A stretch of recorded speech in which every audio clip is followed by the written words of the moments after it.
L'avion vient à peine de toucher le tarmac que déjà, la colère gronde dans le silence. Douala, ville stratégique, carrefour économique. Mais dès la sortie de l'aéroport, une question heurte l'esprit de celui qui pose les pieds sur cette terre. Est-ce vraiment l'image d'un grand pays? Maître Black Oya, avocat engagé, militant inflexible et observateur lucide, n'a pas besoin de discours fleuve pour lancer une tempête. Quelques mots suffisent. Il est revenu au Cameroun, comme tant d'autres membres de la diaspora, avec une soif d'espoir et une rage de constat. Face à lui, les réalités n'ont pas changé. Ou plutôt si, elles ont empiré. 43 ans, presque un demi-siècle. C'est le temps qu'a eu le régime du RDPC pour bâtir, transformer, élever. Mais en scrutant les routes défoncées, les hôpitaux démunis, les écoles précaires et les visages fatigués, une autre question s'impose. Qu'a-t-on fait de ces décennies de pouvoir? Maître Oya ne remet pas en cause la légalité. Il le dit lui-même, la Constitution permet au RDPC de présenter un candidat en 2025. Mais la légalité ne doit jamais nous dispenser de lucidité, et encore moins de conscience citoyenne. Car si la loi autorise, la réalité, elle, interroge, et le peuple, lui, subit. C'est à ce peuple qu'il s'adresse, mais surtout à sa frange la plus jeune, cette jeunesse bouillonnante, souvent frustrée, parfois résignée, mais jamais tout à fait éteinte. Il ne parle pas seulement en juriste, mais en éducateur civique. Il tend un miroir à une génération qui, trop souvent, regarde ailleurs. Il leur dit: vous n'êtes pas condamnés à subir. C'est là que son message prend toute sa force. Il ne s'agit pas seulement de dénoncer un système, il s'agit de réveiller des consciences, de faire comprendre à chaque Camerounais, et surtout aux jeunes, que leur voix a un poids, que leur silence est un choix, et que leur avenir est entre leurs mains. Il interpelle. Le livreur de moto qui manœuvre entre les nids de poules, le coiffeur qui travaille dans l'obscurité faute d'électricité, l'étudiant qui peine à voir une lumière au bout du tunnel, le parent qui fait des miracles avec un salaire de misère. Tous ces visages du quotidien sont, à ses yeux, les véritables héros d'un pays en attente de renaissance.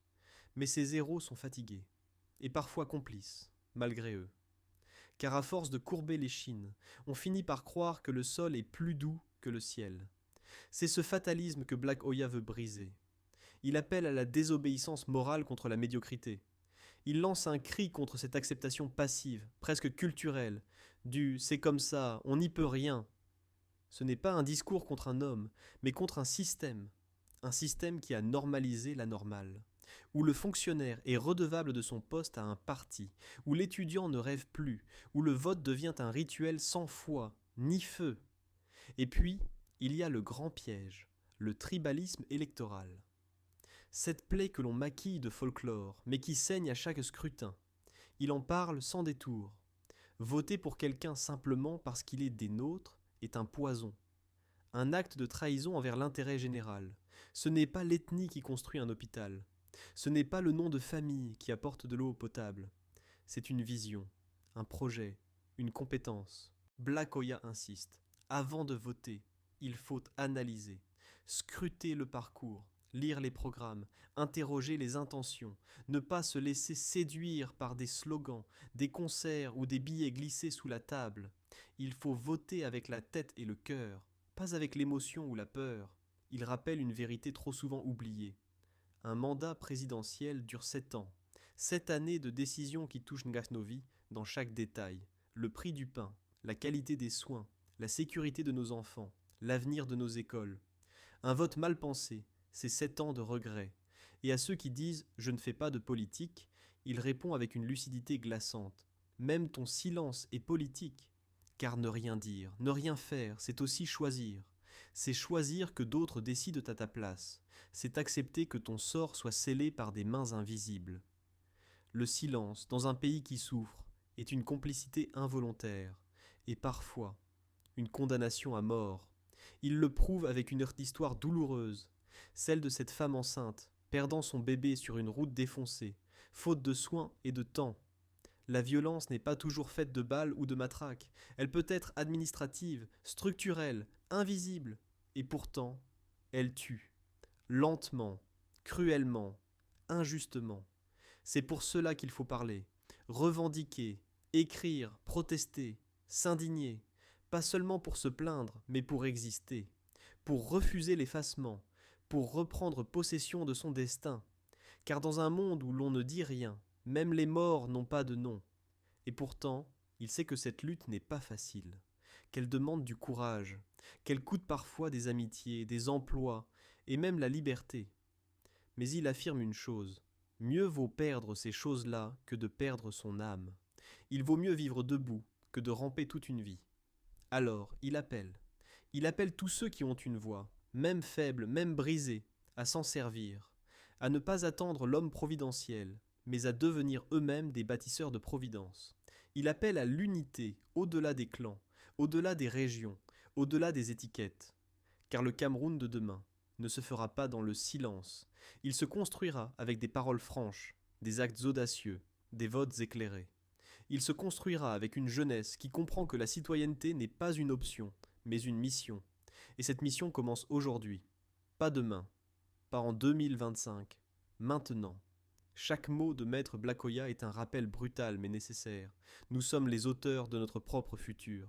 À nous de choisir si ce futur sera bâti sur le mensonge confortable ou sur la vérité inconfortable. La vraie révolution commence dans les consciences. Et elle commence par une simple question. Suis-je prêt à dire non ? Dire non, ce n'est pas seulement rejeter. C'est proposer autre chose. C'est affirmer qu'on attend plus. C'est refuser de transmettre à ses enfants le même fardeau qu'on a porté en silence. C'est regarder un système droit dans les yeux et dire « Tu ne me définiras pas ». Maître Black Oya ne se contente pas d'alerter. Il enseigne. Il transforme la parole en pédagogie. Il veut faire de chaque Camerounais un acteur. Il veut réhabiliter une valeur qu'on a oubliée, la responsabilité civique. Car la politique, ce n'est pas seulement voter une fois tous les 7 ans. C'est surveiller, questionner, s'engager. C'est comprendre que l'éducation à la citoyenneté commence à l'école, mais ne s'arrête jamais. Il insiste. La jeunesse camerounaise doit se former, lire, débattre, réfléchir. Pas seulement sur TikTok ou WhatsApp, mais dans les forums d'idées, dans les groupes communautaires, dans les universités populaires. Il faut une culture politique nouvelle, enracinée dans l'éthique, la dignité et le devoir. Car une jeunesse informée est une jeunesse ingouvernable par la peur. Et justement, c'est cette peur que le régime a longtemps cultivée. Peur des représailles, peur du chômage, peur de l'exclusion. Mais aujourd'hui, cette peur s'effrite. Elle ne tient plus face à l'ampleur du désespoir. Quand un peuple n'a plus rien à perdre, il redécouvre son courage. Le courage, dit-il, ce n'est pas l'absence de peur, c'est la décision de ne plus laisser cette peur décider à sa place. Alors, Maître Blakoya appelle les jeunes à ne pas attendre les mots d'ordre d'en haut.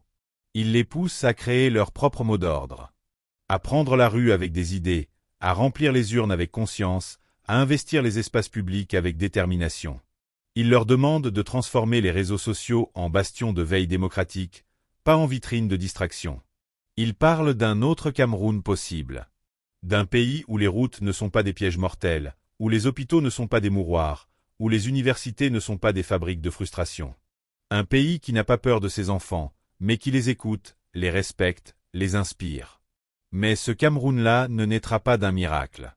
Il ne tombera pas du ciel. Il sortira des tripes de ceux qui osent rêver plus grand. Et surtout, agir. Ce n'est pas une révolution violente qu'il propose. C'est une révolution intérieure. Silencieuse, mais puissante. Celle de l'esprit critique. Celle du réveil citoyen. Celle qui transforme un électeur passif en sentinelle vigilante. Et c'est peut-être ça, le plus grand danger pour le système. Une jeunesse qui comprend qu'elle a le pouvoir. Un vote conscient, c'est une gifle douce, mais implacable.